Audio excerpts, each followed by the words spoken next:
Welcome to the Johnny Dell Football Academy podcast on the channel that's trying to answer the whys and hows of the game by talking through and dissecting game film and diving deeper to explain why the X's zig and the O's zag.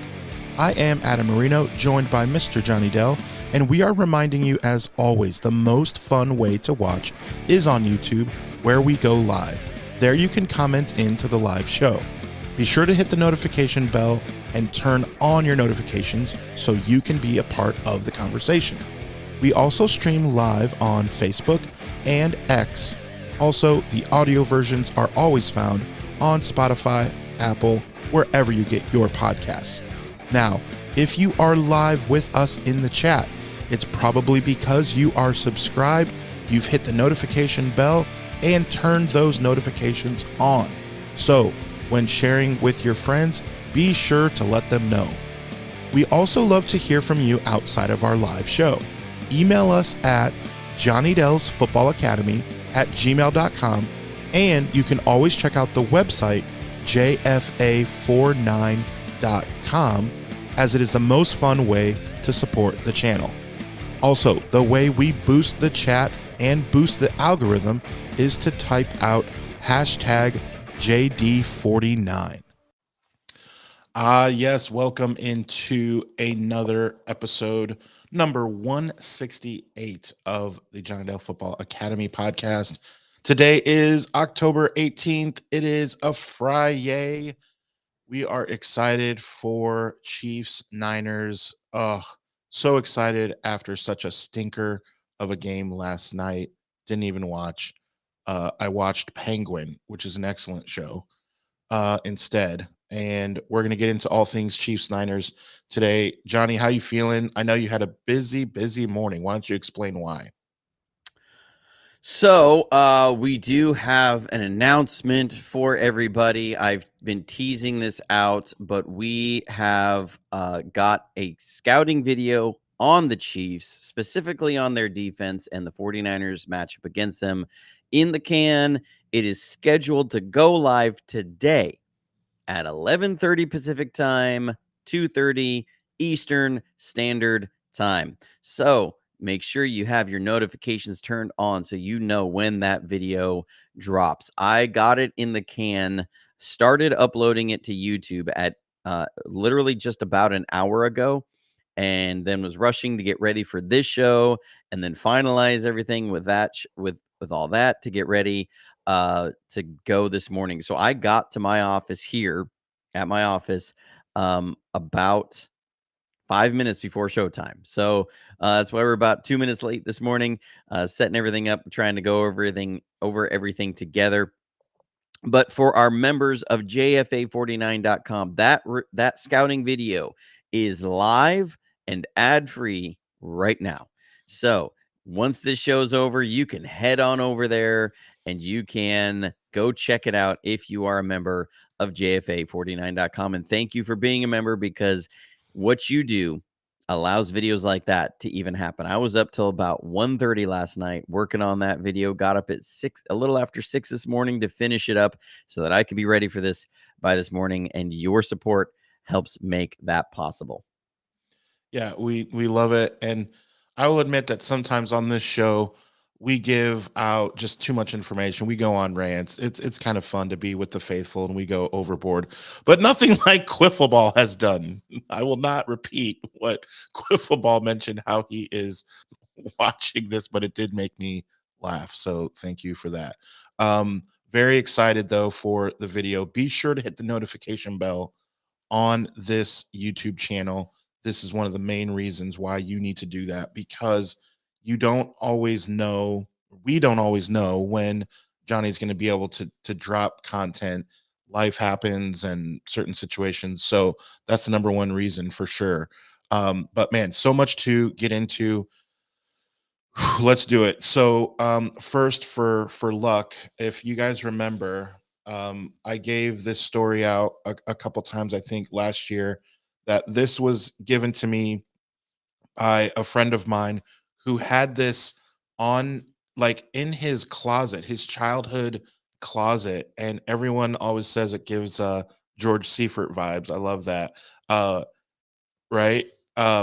So this Sorry, my is mic the was muted. It really yeah. does give George Seifert vibes, like, that totally like, you just need the aviators, and we're gonna think it's the second, appearance of George Seifert, never mind that he was tall and And I more need the narrow, and he had glasses white hair and no with beard, and you the have no hair and a beard. Other than that, it would other than be that, twinsies, I need the twinsies. glasses with the tan, like, thing that the strap that came down or whatever that was. I don't remember, I was a kid, but It I was it remember. was just the glasses holder, so when you took them off, they didn't fall off your Yeah, face, and you could just super old it's man status, it's the super old o it's the old it's man thing, you know? old man status for sure. But I broke this out because it is getting chilly here in the Midwest. So I was like, oh man, I gotta wear this. Going to wear it on Sunday as well. I'm so excited. But obviously, I do hope you are watching on YouTube so that you can see what I'm wearing because it is stellar. All right, so let's get into the Chiefs. So what I wanted to do was I pulled up their their schedule and just wanted to go over the faithful's thoughts on so far their just season in general. And you can say luck, you can say all this on some of this stuff, but when you win the amount of games that Andy Reid and Patrick Mahomes and Steve Spagnuolo, the defense, like when you win as many games as this team has, the one thing I thought about was let's pretend for just for a minute, faithful, that it was us in this situation and we were undefeated and we had some and we won our games in the same exact fashion of the way that the Chiefs have won, where we eked out against Cincinnati or we eked out whatever it was. And think about the tape that we would watch, the film that Johnny would go over, and we would be able to spin it that it was not luck and that it was some of it was like, hey, we show that we can win grinded out games. The narrative would be, "Hey, you are what your record is. We're undefeated, baby. We're playing well. We got things to fix, but every team does." We would be able to spin it, and you know that I'm right. And so when I try and think of it that way, I think of things in that realm and I'm like, okay, but then I see the can't like Cincinnati, the pass interference, just things like that. And I'm like, I don't know. So I want Well to the you and the faithful, like, what do you think about all this? They're undefeated. they're 5-0, but they're 4-0 in close games. The 49ers are 3-3, and they're 0-3 in close games. So, that's the difference. The Chiefs have been able to finish, we have not. We have pissed away 2 games. I mean, that's the only way that you can say it. Like, y the way the 49ers have lost several their games, and really it comes down to special teams. The 49ers have special teams their way out of a perfect record. You look at the game against the Vikings, the difference in that game was a pump block. The difference in the LA game was a fake punt. The difference in the Arizona game was I'm trying to remember the special teams gaff that they had then. The special teams actually did block a field goal there. But it's I understand why Chiefs they are a tough team. They are undefeated. Um, they have been able to win in spite of some of their struggles. The Chiefs right now have a turnover differential of -4. They are 25th in the league in turnover differential and are undefeated. That is exceedingly rare. It's Yeah. not just to say like they get lucky. That is exceedingly rare in the NFL. You lose the turnover battle, you will lose the majority of your games, and they are losing the turnover battle and winning their games. That's exceedingly rare. I don't think that's sustainable. If they were to sustain this for the rest of the season, they would not be an undefeated team throughout the season.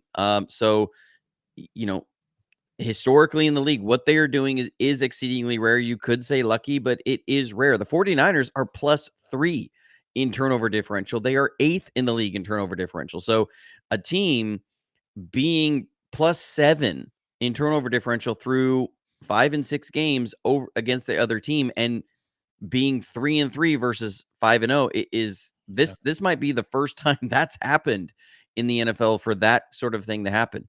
You look at the average margin of victory, the Chiefs 6.6 points, the 49ers 14th points. The Chiefs are 24th in average margin of victory. The 49ers are 10th.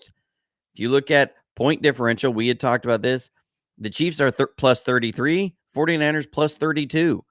The Chiefs have only scored one more point than all of their opponents than the 49ers have. They're 5-0, we're 3-3.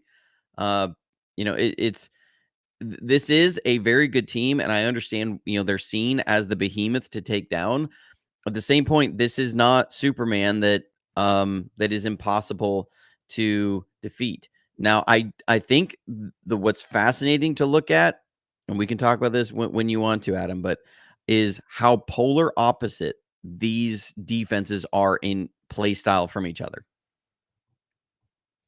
So, yeah, I want to get into that. I want to go over a couple more of those stats that you mentioned, like with the point differential. Remember, because we talked about this earlier in the week, that there's only 1 point separating the point differential, that the Chiefs have outscored their opponents and we have outscored our opponents. Being 3-3, you would think that maybe it would be just under, or it would be right around the same. Like, we've given up 100 points, we've scored 100 points. Nope, we're still in the plus 30s, as are the Chiefs, but yet they're undefeated. But when you win one game by 1 point, you win a game by 5 points, in which I can literally, and the rest of America can point to about 2 or 3 plays that happened where you're like, that's not the right call. And the Falcons and Bengals have that argument. And it's like, well, there's 2 losses there. They only win 17-10. 17-10. We would be so frustrated if we only scored 17 17. points, no matter who's injured on our team, Yeah. right? Of So course, as it's Vin like, Diesel once said, it doesn't matter if you win by an inch or by a mile. Winning is winning. family, when you're here, you're Olive Garden. Yeah. So hopefully people get that reference. Enough of you will, even if one person just gets it. So all right. Well, do you want to get into the you were talking about the different styles on defense? No time like the present. Might as well get into Yeah. it. So what's so fascinating about this is I don't I mean, again, I don't have the history of these stats to know if this has ever happened before. But when we say polar opposites, so the 49ers, their defense against the pass when they don't blitz, they are number one in the league. So they are the best defense against the pass when they drop 7 in coverage, rush 4. Nobody does that better than them. When they blitz, they are 32nd in the league in pass defense. So people say, Sorensen needs to bring some pressure, bring some heat. They are terrible against the pass when they blitz. So they go from being first in the league in pass defense when you don't blitz to last in the league when you do blitz. Now, They have to know this, right? It's not yes, just they you they that know knows this. this, right? I They know mean, this. They have the same they, analytics that I are available to me. Now, here's what's fascinating. The Chiefs, when they don't blitz against the pass, they are 32nd in the league it's against the pass. it's like the opposite for sure. But when they blitz, They're they pretty are good. number 1 in the Look at the league. Super Bowl. Look what happened in the Super Bowl. Ayuk So, falls down, or the defender right, falls down. Ayuk's wide open. Brock can't get right. there. Things So like that. I mean, it's just like even not with that, the fact that these teams are like their defenses are polar opposites, that they are both best in the league, but and worst in the league on the exact flipped scenarios is fascinating to me. I don't know if that's ever happened. Except for maybe last year's Super Bowl, maybe I don't know.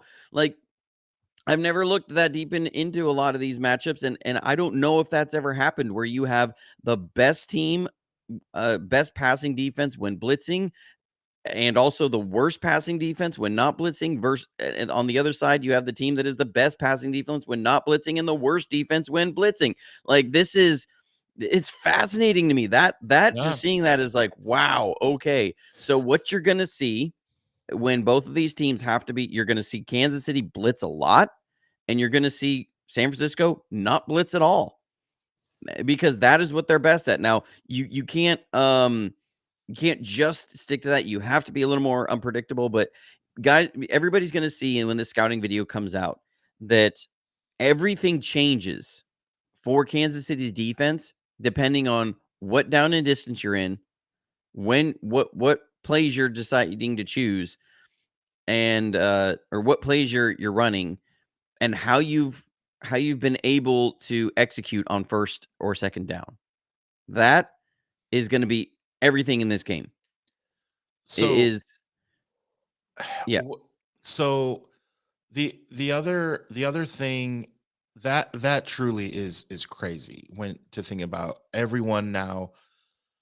There's over 50 people watching now live in the chat. We're all going to be kind of looking at that now, like during the blitz, what is happening with both teams. We'll definitely keep an eye on that.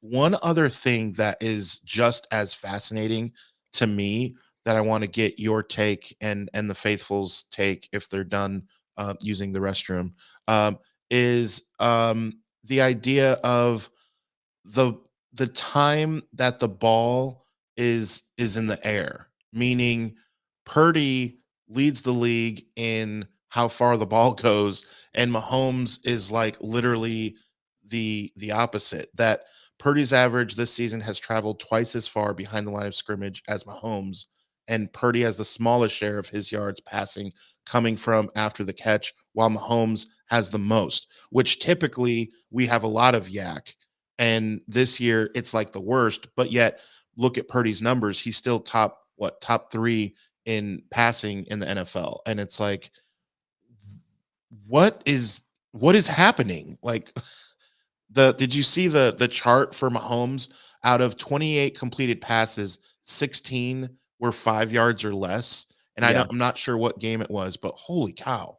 Well, so there's a few different reasons for that, and again, if I really do appreciate. I have not been the kindest to some of the product that the NFL has been putting out, but their new NFL Plus Premium subscription, with the pro.nfl.com, that is one of the most amazing and coolest resources I have seen available to fans. So you can they in there they're diving into all the analytics, the same sort of analytics that NFL teams are getting. And like I was able to put together playlists. I looked at every single third and long that the Chiefs played against this year, and I was to watch it all in one playlist. It was like 20 plays, be able to sort that and run it in a row.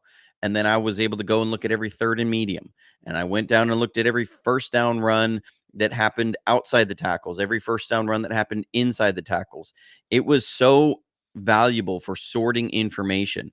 Um, One of the reasons that you're seeing that depth of target greatly reduced is the Chiefs just do not have playmakers and wide receiver. They haven't had any sort of vertical threat. Xavier Worthy is their only guy that can run. They had Rashee Rice. Now, once Rashee Rice went down against the Chargers, And Pacheco's out. well, but that wasn't even why their average depth of target has decreased, because the Fair. moment because the stats were next gen stats were able to tell you that after Rashee Rice went down, that Travis Kelsey started running 10% more of his routes vertical down the field. Hmm. So that meant that now they are having to use him to clear out areas of the field versus before it was Rashee Rice. And so that just means you're not getting the stretch that you were getting. That means they're not able to push vertical the way they were. They are running more tight end sets now after Rashee Rice has gone down. They ran 14 personnel. So I'm not talking about 14 different personnel packages. I'm meaning 1-4 personnel, one back, four tight ends.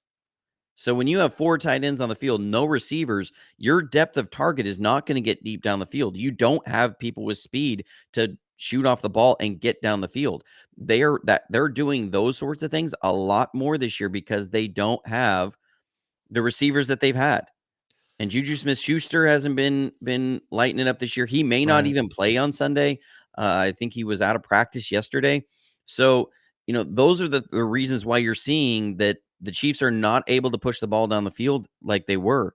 So They're let me having to ask you rely on this. things. They don't run the ball as well. So let me ask you this then. If kind of being devil's advocate, if you're Andy Reid and that offense and you know this, what is something that you would do, especially having the bye against us? What do you think they might be doing? Because then in turn, I'll ask, all right, how can the Niners counter? But let's start with the Chiefs offense first. What would you do if it was you running things? Well, Andy Reid is a lot smarter and knows a lot more about football than I do. But I do believe he's going to take a similar approach to what the Rams did, which was the Rams were an 11 personnel team like 99% of the time. And they came in against San Francisco and they said, we're going to go two tight ends because we Yeah. don't have receivers. We're going to Yeah. go heavy tight ends and we're going to get Devondre Campbell and DFF on the field and make them cover in space because they're not good at it. So that's what the Rams did and had success. And then they were able to get the run game going. And so they just leaned into that and said, okay, we're going to, this is the only way we can win. And then we have to, get a special teams play. Um, and that is very much what I see Kansas City doing. I think they have it's Noah. I'm trying to remember his first name or the name. Their tight end Noah. He's better than you would think. He has a good feel for sitting in zones. He's got a little bit of shiftiness to be able to break away from man coverage. So being just that they don't have a lot of juice at wide receiver doesn't mean it's going to be easy to get them off the field. They do tend to go on longer drives. They tend to just keep converting on third downs. A lot of that has to do with Patrick Mahomes, and his ability to move and create. And so just because they aren't really explosive on offense, they have, I think, the fewest explosive plays of any offense, doesn't mean they're easy to get off the field. And then because their defense is so good, it doesn't mean that you can exploit it when you do get off the field. So, they do still present a lot of challenges. Let's make no mistake about that. That if you continue to just try and say, well, we're just going to be able to line up and go after them because they don't have a lot of players, they will end up scoring some points. That's the same way the 49ers do. Shanahan, even with missing everybody, will score 17 points a game. You're not going to see him get held to less than 17 very often. Same thing with Andy Reid. No matter how many injuries and stuff, he's still going to generate some offense. The difference is that defense is playing lights out. They are so good against the run. That's where it starts for them. They're really good at it. And again, when the scouting video comes out, people are going to see that they are a very, very good defense against the run. Now, and because of that, they set teams up in a lot of third and longs. And there has only been one time, and I show it in the video. There's only been one time all season that anyone has converted a third and long when they blitz. So Wow. if it's third and long and they're blitzing, one time all season, and it was in week 1, and they botched the blitz. Kansas City botched the blitz. One Yeah. time all season did they actually get a third and long converted against them. So that's And what it that's comes down Lamar to. Like that, Jackson. He's an X factor too. Lamar didn't even do anything to create on that play. It Oh, really wasn't? wasn't. No, Trying to think. and that because that's what you would think, right? You would think, well, Lamar did what Lamar does. Nope. Nope, that's not what happened. They busted the coverage. The running back crossed the formation and went out, and they just had a bust. But it's only happened once, and it was because Kansas City did not execute it correctly. Yeah. So, I mean, that's how good their defense is. Not one single third and long other than when they busted in week 1. That's it. That's all they've allowed. So you can't be in third and long. You cannot. If there's any team you can't be in third and long against, it is this team. So the one thing that screams out to me then is I really hope that the shoulder, there is a famous shoulder that we are all worried about with Jordan Mason. Is what's your gut say? And They're making it sound like, yep, he'll be okay. He's gone through this before. Um, they're wrapping his shoulder. They're doing this. I think he'll play, right? I would be shocked if he didn't. And again, they've said it's more about pain management. I would not be surprised if he's getting a little cortisol injection or something Sure. into that shoulder to get him to go through this game. It's he's going to be out there, and we need his style of running. There's going to be a lot of inside running, and again, you're going to see Yeah. that on the scouting video. That is the one place you can run versus the Chiefs. You can't run on them outside. They're so good on the edges. Um, but the Chiefs defense has some vulnerabilities. They're 28th in the league against the short pass. Now we've also not been good on in short passing this season. We're 20th in the league in short passing. So what? How do you take advantage of that? But the Chiefs also have not been good against deep passes. They're 26th in the league against deep passes. We're fourth in the league in generating deep passes. They're 19th in the league against play action pass. We are number 1 in the league in play action pass. And this again, it comes down to situational football. While these next gen stats are great, you have to put them in context. And having watched through the film, I can tell you that these are about being in favorable down and distances. That's when these things happen. The When you can't be in favorable down and distances, they are so good and they're so good against you. That's where they're number 4 against quick passing. Quick passing, not short passing. They're number 4 against quick passing. That means they're blitzing you and they're forcing a short pass or a quick pass that's out and it's going to be incomplete. That can be, 2 seconds and it's throwing a fade because that's your alert versus a pressure that you weren't expecting. That's where it comes into play that's what they do really well. They are very good at forcing quick passes and defending quick passes. So they're very good at generating pressures. They're not great at generating sacks because, again, they create these one-on-one matchups and then they win their one-on-one matchups when you try and throw the ball quickly because they understand the ball is coming out very quickly. They've married their pass rush and their coverage together very, very well. So in the situations where they can use that, they're very, very good. Now, again, I show this in the scouting video. When you get them in third and medium, the game completely changes. The difference between 3rd and 7 and 3rd and 6 is astronomical. And you would think, okay, well, yeah, whatever. They're still going to call the same plays. Actually, no, because defensive coordinators and play callers, if you're ever able to see one of their play calling sheets, it is broken up into situations. So they have a set of calls for 3rd and 3 and less. And then they have a set of calls from 3rd and 4 to 3rd and 6. And then they have another set of calls from 3rd and 7 plus. And then they have another set of calls for 3rd and 15 plus. That's their, 3rd and forevers. There's very few of those. There's only like 2 or 3. And this is how they prepare during the week. This is what their game plan install is all about. Is they look at these things and then they have subsections of that. They're going to have green zone, which is between the 25s, and you have backed up, which is negative 25, which is on your side of the 25 when you're backed way up. Then they have red zone, and then they have short red zone. And so each one of these in each of these situations has different plays.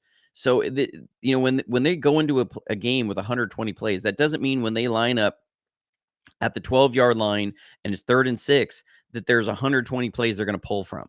Their game plan has a subsection. There's like maybe 4 plays they're going to pull from.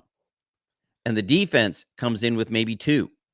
So it's about this is what the scripted plays are all about is asking what are you doing and what can you do off of this on 3rd and 5 at the 50 or in different situations and on first down against this personnel because then they're going to have these defenses that are specific against personnel packages. They may only have 3 defenses they're going to run on first down against 21 personnel between the 25s. So it's about figuring out what are they running in there, and there's a lot of data mining that happens. That's why there's so many eyes up in the booth, and they're charting everything, and they're doing all this. That's why Shanahan is on the radios all the time, getting that information of what are they doing, what fronts, what coverages, what is this game plan. You're trying to figure out what their game plan is. So all I know that's a lot to digest, but what I'm saying in there is that we can say, well, yeah, Spagnolo is going to come with the same stuff on 3rd and 6 as he can on 3rd and 7. Actually, he doesn't. That's a 3rd and medium, and everything changes. And that's what I saw on film, that the frequency and the amount of coverages that different coverages they ran and blitzes that they ran in 3rd and medium was hugely different from 3rd and long. That 1 yard, sometimes it's 1 yard, but getting to 3rd and 6, just getting to 3rd and 6 changes the game completely.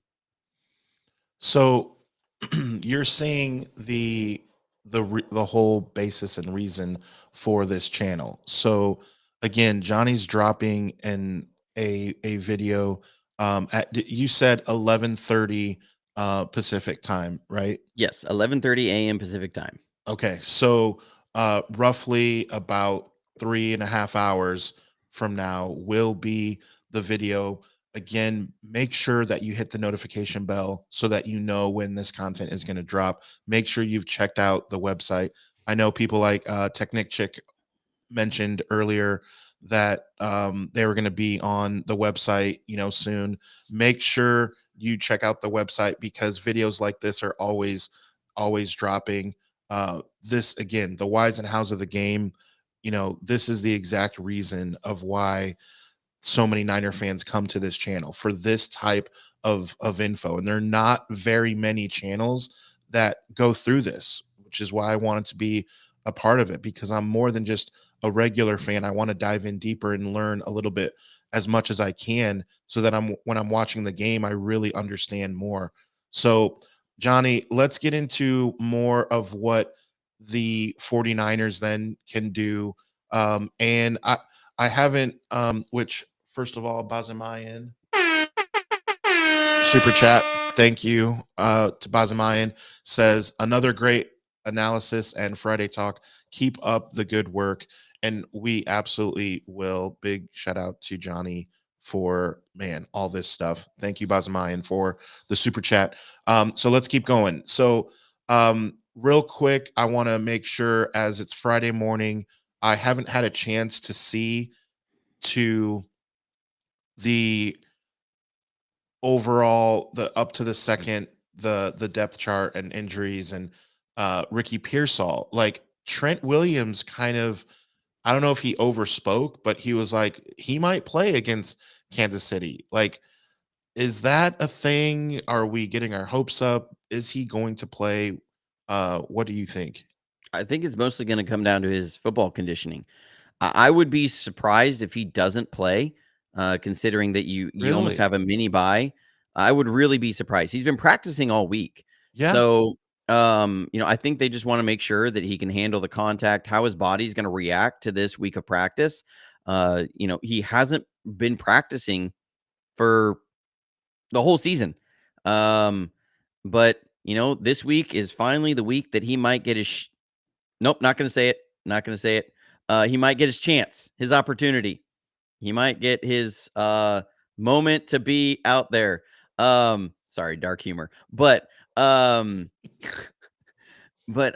he would be huge in this game, especially if Juwan Jennings can't go. And that's Um, another thing. Is he going to go? What's our gut say there?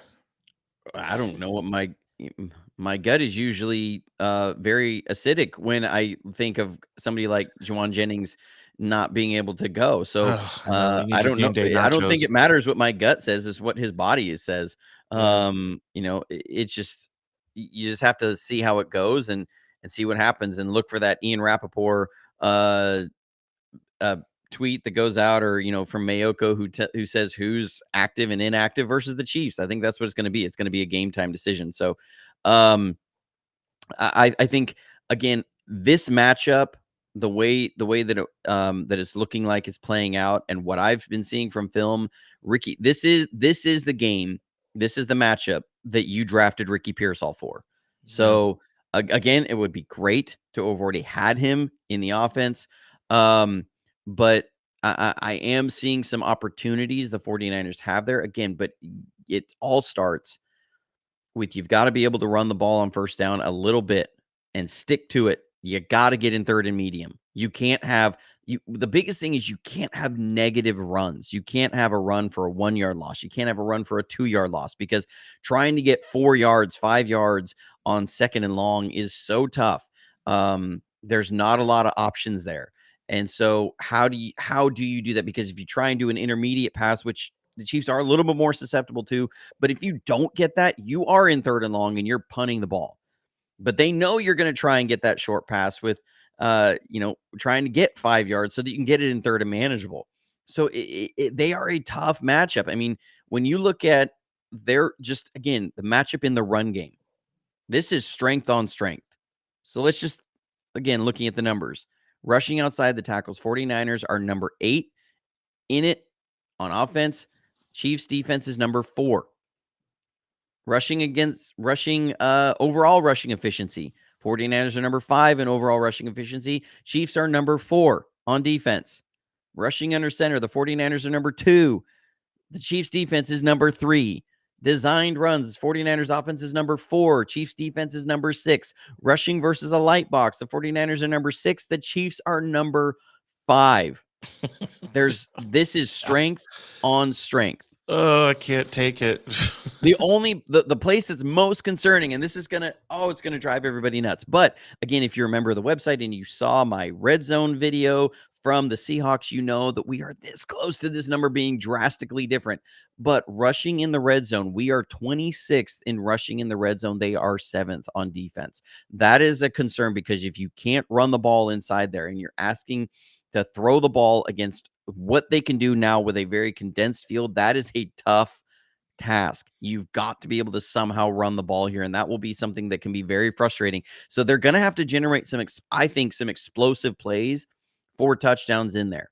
There are some opportunities there, but you've got to get them when you have them. This is one of those games you're not going to get eight tries to get that explosive. You're going to get maybe 3. And so you got to get 2 of them, I think. If you get Yeah. 2 of them, then you're able, this game is within hand. But if you're trying to get deep into the red zone, long drives, and score once you get into the red zone against that Chiefs defense, they have not been able to run the ball well enough to do it. And I don't think this is a game that sets up. They are so good in that area of the field against the pass in when they set it up that I just don't see it as a big advantage for the 49ers. I think that's going to make it really tough. You may be on your 3rd kicker of the year. We don't want it to come down to that. We don't want this to come down to a kicker war. No kidding. Like, shout out to Lisa.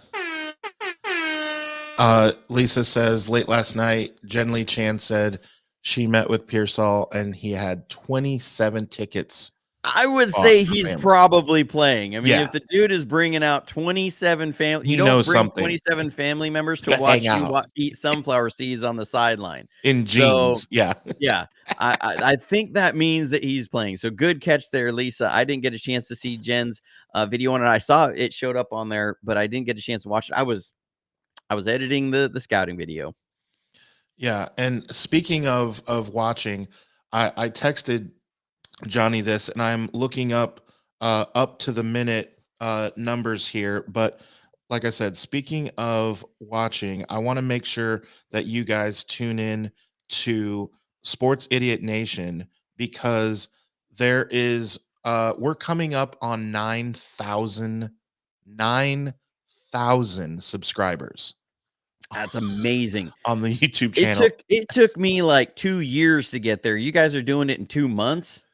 What in the So world? now also the episode with He's Johnny. very popular in China, I guess. Yes, the episode with Johnny is now over 5,000 views. Over 5,000. So it's episode 15 and it's called NFL Teams of the Decade. So be sure to check out Sports Idiot Nation, find episode 15. In the thumbnail you'll see Johnny's wonderful face as well as yours truly. You'll always find my face. But definitely check that out because it was such a great conversation and the numbers are just, it, I, I'm dumbfounded, but it's awesome. So, okay, back to Niners. There was a question asked earlier that I want to get into. It was, I believe, by, yes, it was by Glass City, and The question is, do you think this game will be more on the offense or defense? I'm leaning towards the offense.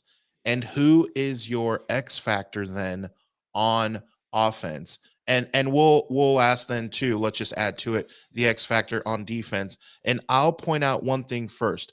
I'm going to say that a big X factor is going to be Garendo because with the injury, he's going to be on the field more. And I'm calling it right now that on 3rd and 7 in the second half, when we need it, that we will be down at that point, and he'll either make a fingertip grab on a choice route.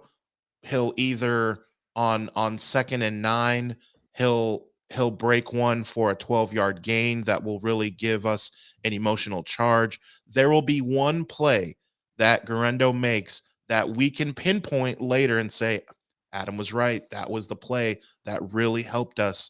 And so just one play. You'll know it when it happens. You'll feel it.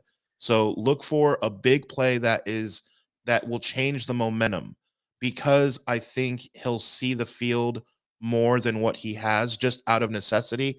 And you cannot tell me that he does not have just, he's eating big bowls of confidence for breakfast now. He changed from Wheaties to confidence. That's what he's eating. Because how can you not? On you make that long run, that's a big deal. Guys in the locker room are, happy for him and giving him the high fives and he's feeling good. That's just how it works. So that's my yes, the specificity. Hey, that's what I'm just telling you, because when it happens, you're going to think and you're going to want to come hang out on Victory Monday here on the show. So that's my answer. I'm sticking to it. Johnny, over to you. Well, that's a lot of waxing philosophical on something that sounds cute, but it will not actually happen. So, um, Dang.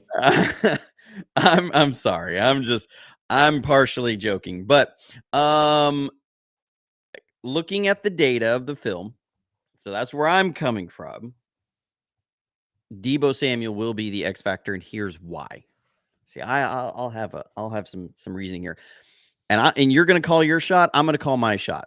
Do At it. one point in this game, in the first drive, you're going to see a wide receiver screen to Debo. It's only going to get maybe 3 yards. Maybe. Okay. When you see that, remember what I have told you and log it in your brain, because in the second quarter, we are going to hit Brandon Ayuk down the left sideline for an explosive pass. And it's That was because set of up. that Okay. first wide receiver screen. The Okay. Chiefs are primed for it. I've seen it on film. It's happening. I'm calling my shot. I hope they're not watching. I'm so confident in this. This is the same level of confidence. If you remember back before we played the Lions, I did a scouting video and I said Shanahan is going after their left corner with a double move within the first couple drives. And on the very first drive, he did it. We took that shot. That's how confident I am in this happening. I am very certain of this. But Debo has to set it up. You have to set it up with Debo. You get that. Then you're going to run inside. They will try and generate Debo Samuel. I know the exact play they're going to run, that they're going to try and do it on. They're going to try and run a rub concept with Debo to get him one-on-one versus somebody so that he can break a tackle. They're going to try and set it up for an in-breaker. They're going to have the running back away from Debo's side, because they want Nick Bolton over there, away from the throwing lane. And they're going to try and get Debo hitting over the middle to split the safety for an explosive play. If they can pull that off, if that ends up coming out the way they do and Debo hits the seam, he's gone. That's your 2 explosive plays that you're going to get in the passing game. Those are the shots I'm going to call, but that comes around to Debo Samuel. Debo does not line up very well and beat man coverage. He's not very good at it, and the Chiefs are very good at it. Debo is the guy that you can run some rub routes, but you have to set that up with, again, the explosive to Ayuk earlier. Then you also have to set that up with a Ricky Pearsall, with a George Kittle, with them getting some pass plays like working against this, so that they're not just going to be able to sit over the middle or come with all these different pressures. And so when that happens, then you can hit Debo. I've seen it on film. They're susceptible to it. It's open. We have run this play. We did it against the Jets. You're going to see it on the scouting video. So these are plays I'm very, very confident in. But all that will be for naught if you can at least run the ball a little bit, and you have to get things going there. But that's where I'm calling my shot. I think All Debo right. will be the X factor because of the attention that they're going to get him to draw, and then on this. So Technically, we both can be right. Technically, there because I'm not saying he's going to have 18 carries for 137 yards and 2 touchdowns, but I think because of the amount of time he has to be on the field, that he's going to help us more than hurt us. And you've shown where he's done some things. First of all, a fumble. First of all, running in the wrong hole, not being patient. I think there'll be like a blitz pickup that he does that you're like, okay, man, this kid really did what he needed to do. Gave Brock that extra zero point 0.7 seconds to throw it to Kittle down the middle, or whatever it is. Like, look for some of those things. Now, obviously, yes, would love for all things Debo and Ayuk and the way that things are set up.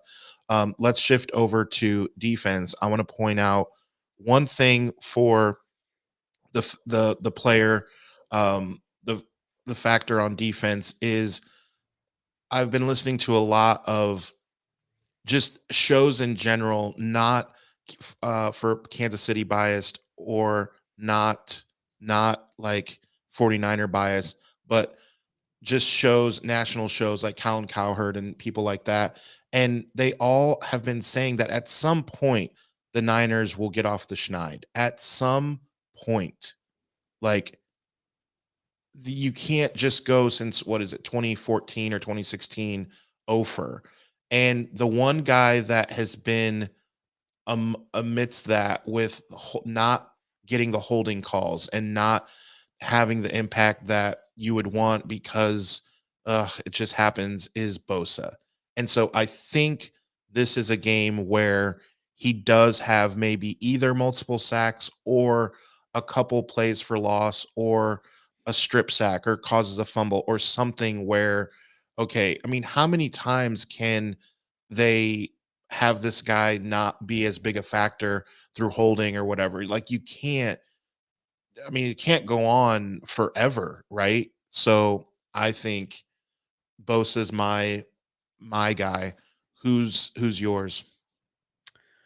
um yeah, I think the matchups on the edge versus their tackles is a win for us. They have, I think, somebody who's playing center as good as anybody in the league in Creed Humphrey. Joe Tooney has been one of the best guards in the league for a long time. That's why they went out and got him and paid him. They have not been hitting on their drafts at tackle. Juwan Taylor has been mediocre at best.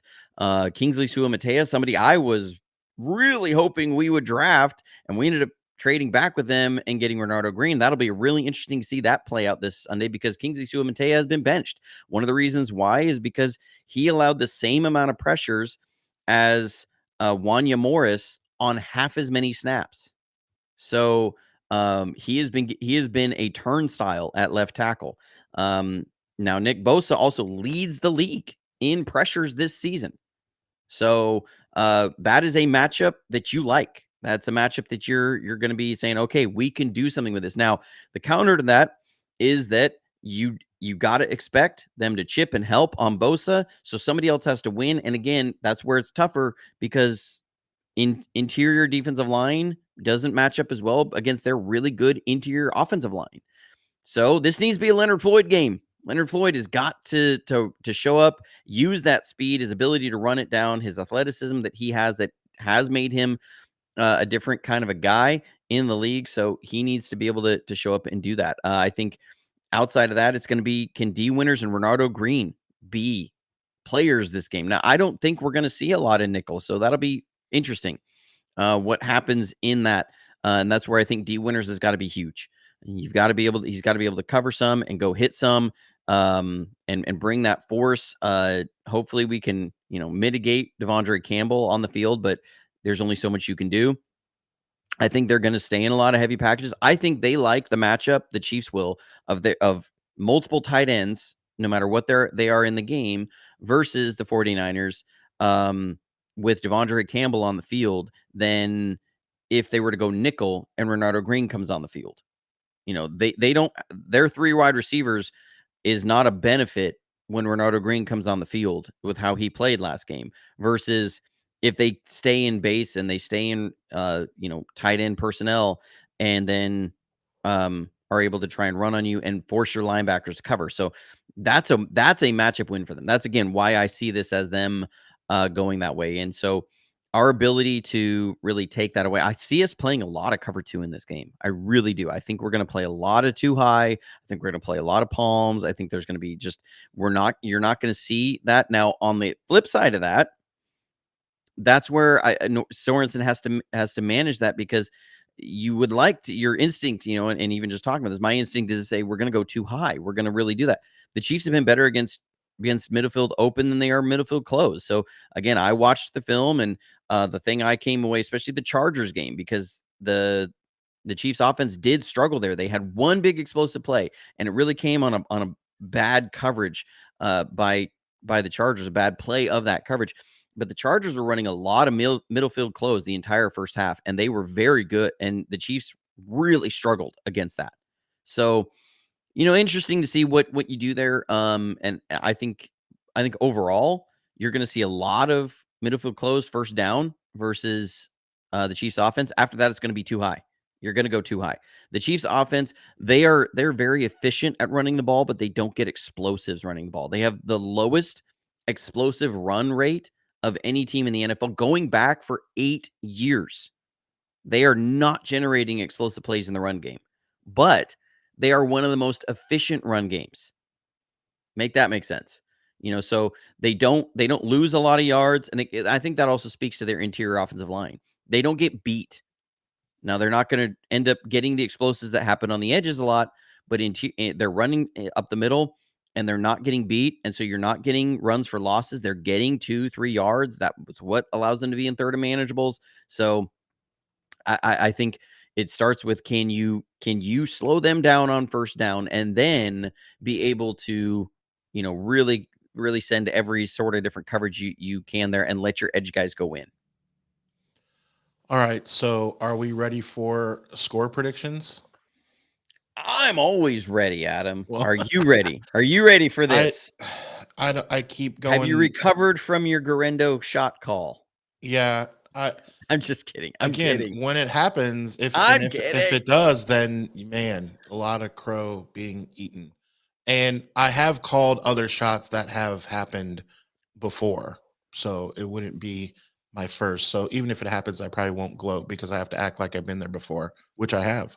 So my thing is the kicking game. I wonder if that hurts us. And so in my score prediction, I'm trying to figure out if I want to go just the even, what I call even numbers 7, 14, 21, 28, 35, 42, 49, or if I want to throw in some, make it 27, make it 31, make it 24.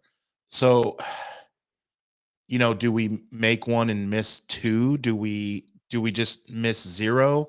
Do we fix our red zone struggles where we do get in the end zone more and not settle for three? That's what I'm struggling with. I can give the Chiefs anywhere from 21 to 28 points, and I hate to No, no, admit that. they're not going to score 28 points. That's not my pick. No, yeah, Is definitely not 28, but no, they're not going to score 28. I Remember wouldn't last be year shocked going if into they do. I would. Remember last year going into the Super Bowl, we talked about all this stuff, and I done a scouting video. I said that Chiefs offense would struggle to score more than 20 points on us. In regulation, they scored, was it 20, 23? I think it was 20, right? It was 20 points because the game ended 26-23 after they had scored the touchdown in overtime. They scored 20 points in regulation.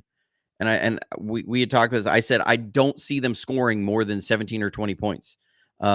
This Chiefs offense, I don't see scoring more. If they score 20, that would be something. I see them scoring 17, and that's if we bust something and they get a big score. This Chiefs offense is not explosive. They are not a scoring juggernaut. But they have Patrick Mahomes, and It's that's the Mahomes factor, right? But it's just this was the same thing we said last year going into the Super Bowl, and I said it doesn't matter. They're not scoring more than 20 points in regulation. Like I just did not see it happening. And that's exactly what happened. They scored 26, but again, that took the last drive in overtime. The only touchdown they scored last year by driving, they only had one touchdown by driving the entire field in regulation in the Super Bowl, outside of the last drive, which because they had the muffed punt, right? So that was one of their scores. Like this Chiefs offense is not scoring 28 points on us. This Chiefs offense is not as good as the Seahawks offense that we just played. They're a little better. They're better running the ball, but they are not nearly as explosive passing the ball. Like they're it's just not happening. So if to me, that's why this game comes down to the 49ers offense. If we can score 24 points, we win this game. That's the goal. 24, you win this game. so I have then my official number will be 28-24 Niners. What's your official score prediction? Mine will be 24-20 because I do think that they're gonna they are going to get that little extra bit. There's gonna be some sort of thing. I think they'll get 17, but there's something that's gonna happen with them that gets them another field goal in the game beyond that. I don't know if that's a gaff on our end, a turnover on our end, something. If I'm just looking at their offense driving the field and scoring and say maybe 8 drives where they got to drive the field, I think they only score 17 points. There's going to be a short field created at some point due to something, and that can account for an extra touchdown. But I think this would be 24-20 49ers. I think the amount of third and long conversions will also be a factor because how many times just in the last three, So, four Adam, years. I don't mean to cut you off. I got to answer a phone call. My daughter's principal is calling, so I'll let Uh-oh, you kicked carry. out of school. I'm sure she's fine. They have a short day today, so something else is Go going on. ahead. So, yeah. So Johnny may be dealing with a daughter who obviously the way I'm sure he raises his kids, I'm sure she punched like 9 people and is getting expelled, right? That's what we think is happening. No, obviously not, and hopefully she's fine. But what I was saying was in the last couple years, third and long, where we expect to get off the field is have been really frustrating, and you cannot do that to Patrick Mahomes and Andy Reid. You cannot give them third and 9 coming off of a sack or third and 16 coming off of a sack. She probably bit the janitor. Oh man. You cannot give these third and long where you see Brock on the sideline warming up, getting ready to come into the game because we assume and he assumes that we're going to force him to punt. And then, you know, that's just, I don't know how many we can overcome. Like maybe one or two, but and definitely none in the fourth quarter. Like we cannot have that happen. So We're all good. you're We're all all good. good. Just Dawn said she might be small sick. town stuff. No, no, no, no, no, no, no, no. No, Okay. that wasn't it. Where I'm at, my office, the bug control person was trying to get into where I'm at, but I'm on this call, and so they were down at the school, and they're like, "Hey, can you call up over them?" It's a small town, everybody knows each other, so Yeah. that's all Well, that the was going on. reasons that were coming down the chat was pretty funny. She bit the janitor. She beat up a Oh Chiefs my fan. gosh. Like it was Well, just, if she beat up a Chiefs fan, then I and might it's say, okay. "Honey, that's worth the suspension." Um, Yeah. Maybe we could watch the game we'll together. homeschool you Just for a for- week after that. So yeah. we'll go over duo. We'll go over duo and wide Yeah. zone and Choice split route. zone, and you'll really get that down. So that horn was for Lisa. She says, screw it. 33-17. She's going for it. So Says like we're doing it. I don't know. I don't think that I don't think that this is a defense that you're going to score 33 on. If they did, Hey, Hallelujah. Like we are all in church on Sunday. a pick If we six, score a 33 against this block defense, punt. yeah, I would love it. I think the refs won't let that. No, I'm not going to get into blaming the refs. I put something on X, and it's getting shared. A bunch of people are like, "Oh, they're already trying to line up the excuses for when we lose." Because I posted a screenshot because I was watching the film. I do that, and I'm watching this, and so many plays. Chris Jones is blatantly lined up offsides, and he doesn't get called for it. And I'm not lining it up to blame it. It's just one of those things you see and you have to tell somebody. I'm just like, Right. this is ridiculous. Let Like, me dude tell is Twitter. freaking his entire head in line with the ball, like over the nose of the ball so many times, and he doesn't get called. And I don't understand why. It's like, it's one of those of there's a judge, a line judge. That's why he's called the line judge, because he stands at the line and he looks down the ball for that stuff, and it's not called. I don't get it. I don't know why. It's not one of those. Is this a gray area? No, It's it's not a gray area. If you are past the nose of the ball, it is a penalty. So I posted that, and people were like, "Oh, just already lining up for blaming the refs." I'm not lining it up to blame the refs, but when you see that somebody get away with something 10 times, you do tend to be like, "Oh, come on, somebody needs to throw this flag. That's ridiculous." I yeah. remember there was one of the plays in the Super Bowl in 2019 that happened. He jumped. He was literally, his head was even with our offensive lineman's shoulders when the play was snapped. They didn't blow it dead. They didn't call a penalty on one of the drives that we ended up, not converting on in on in the 2019 Super Bowl. So seeing that stuff, yes, it does frustrate me. But am I blaming the refs? No. Jimmy still missed the throw. No, we still Right. missed some blocks. Like, those things happened last year in the playoffs. Was it because Bosa was being held all the time? That didn't help. But we also didn't pick up the blitz right, and we had Juwan Jennings open. So, you know, is it the refs' fault? No, it isn't. Did they help? No. So, or did they make it harder? Yes. But did we still have an opportunity to win? Yes. So, yeah. Anyways, just had to get that off my chest The first. only thing with refs that I don't want is a blatant call that happens in which the league changes the rule immediately. Like that playoff game, was it the Saints and the Rams, I think, Yeah, where the no PI. yeah, where they blatantly even admitted and all that. That's the only thing I don't want. Bazamayan, thanks for the super chat. Remember Lenore's interview on the Sherman podcast? Yeah. Yes, that he wanted to play, and we've Well, discussed this a few I mean, times. Lenore has been our nickel slot guy all this year. Last year, remember, we were moving a lot of guys around in that slot position. That slot position was not figured out at any point for any stretch last year. We started out with I'm trying to remember his name. It was Isaac. It wasn't Yadam. It was we brought him in from Atlanta. That he was Wilkes brought him in. Um, I'm totally blanking on his name. It's Yeah, me too, embarrassing. man. But anyways, we brought him in. He was to be a slot guy. We were gonna have Lenore outside. That ended up he was not doing well during preseason. So they ended up going with Ambry Thomas outside and Diamador Lenore inside.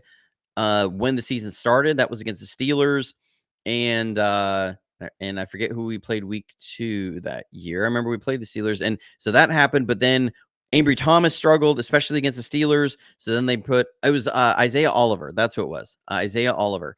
Thank you. Chat was actually hit it right when I had figured it out. But Isaiah Oliver was there, and so they brought him in, and then he was getting cooked in man coverage. I remember specifically the Cardinals game, he was getting cooked.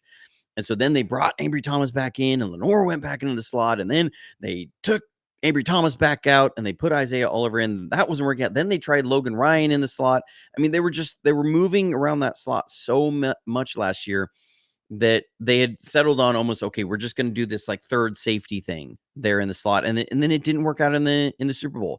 This year isn't the same thing. Diamador Lenore, from the beginning of the year, it has been determined you are going to play the slot on nickel downs. that you're outside on base downs, nickel downs, you are in the slot. So that is one reason, is a huge reason actually, why we are number one in pass defense when we don't blitz. Is Diamador Lenore has been playing phenomenal in the slot. I don't care what the PFF grade says. PFF grade doesn't take into account some of our coverages and stuff. They just count for closest defender to a receiver. That doesn't mean he was their responsibility, or that they were his responsibility. So Diamador Lenore has been playing phenomenal. So we are going to see Diamador Lenore in the slot in this game. Love it. I'm so excited and ready. I'm ready for some good college football games on Saturday. I'm ready for football on Sunday. Uh, you going with the game day nachos, Johnny? Yes, and I got some feedback. I need a little bit more. Run over to my X to my I'll repost it today so it'll show up again. I You need some said that more weird. Your input. ex, what's her name? You said run over My to my X account on It just the sounded weird. app formerly known as Twitter. Yes, I'm Um, just telling you that sounded that weird. I asked the question. I said, in lieu, or being that it's Kansas City week, do I make barbecue nachos? Kansas City barbecue is a thing. I'm in the South. We do barbecue.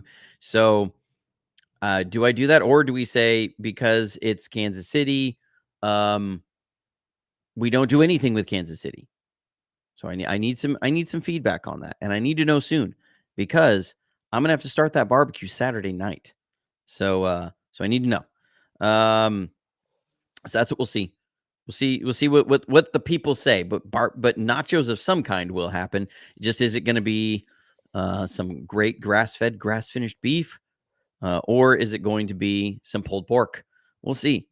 Only the people who speak on Twitter will let me know. And I love the the chat coming to my aid with Dawn. It did all right. Oh yeah. Okay. When I said X, my wife was doing that. I was like, I'm "What the going to heck?" my ex. What? You're going why? Why is she so great? Going She's to not. That's why she's my ex. Well, right, and that's what I'm saying. And then Quiffle ball, another zinger. Dawn getting ready to throw hands. She was. She Gonna was like, catch "All these right." hands. Yeah. So, dude, it did sound like you were running over to your ex. Yeah.